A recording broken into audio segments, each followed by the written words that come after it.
Iran যুদ্ধের প্রভাবে সবচেয়ে ক্ষতিগ্রস্ত খাতের শীর্ষে বিশ্ব জ্বালানির বাজার। রাশিয়া ও ইরানের তেলের ওপর থেকে ট্রাম্প প্রশাসনের সাময়িক নিষেধাজ্ঞা প্রত্যাহার কিংবা আন্তর্জাতিক জ্বালানি সংস্থার ইতিহাসের সবচেয়ে বড় তেলের চালানে ছাড়, কোনো কিছুই সামাল দিতে পারছে না চলমান জ্বালানি সংকট। দাম বাড়ার শঙ্কায় চীনের ফিলিং স্টেশনগুলোতে গাড়ির বাড়তি ভিড় লক্ষ্য করা গেছে। ঘন্টার পর ঘন্টা লাইনে দাঁড়িয়ে থেকে তেল সংগ্রহ করতে হচ্ছে।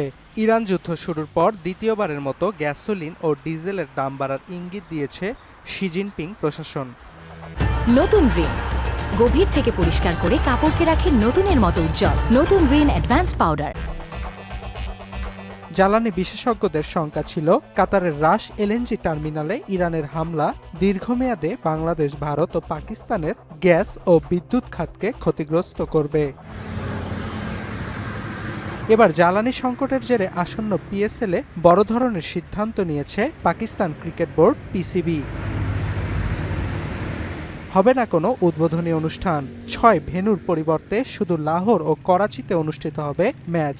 এছাড়াও দর্শক শূন্য মাঠে খেলা আয়োজনের সিদ্ধান্ত নিয়েছে বোর্ড। পরিস্থিতি স্বাভাবিক হলে দর্শকেরা মাঠে বসে ম্যাচ উপভোগের সুযোগ পাবে বলে জানিয়েছেন পিসিবি চেয়ারম্যান মহসিন নাকভি।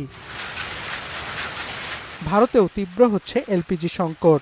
দেশটির বস্ত্র শিল্পের অন্যতম হাব হিসেবে পরিচিত সুরাটের কারখানাগুলো গ্যাসের তীব্র সংকট থাকায় বিষাক্ত কার্বন মিশ্রিত জ্বালানি ব্যবহার করছে। অনেক স্থানে সাময়িক বন্ধ উৎপাদন। व्यापार बंद है तो हमको कुछ ऑप्शन तो ढूंढना ही पड़ेगा।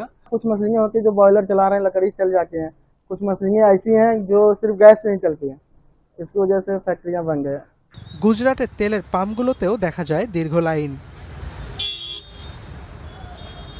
এশিয়ার বাইরে জ্বালানির আকাশ ছোঁয়া দামে স্থবির আফ্রিকার দেশ নাইজেরিয়ার ক্ষুদ্র ও মাঝারি খাত। কমেছে উৎপাদন, বাড়ছে পণ্যের দাম।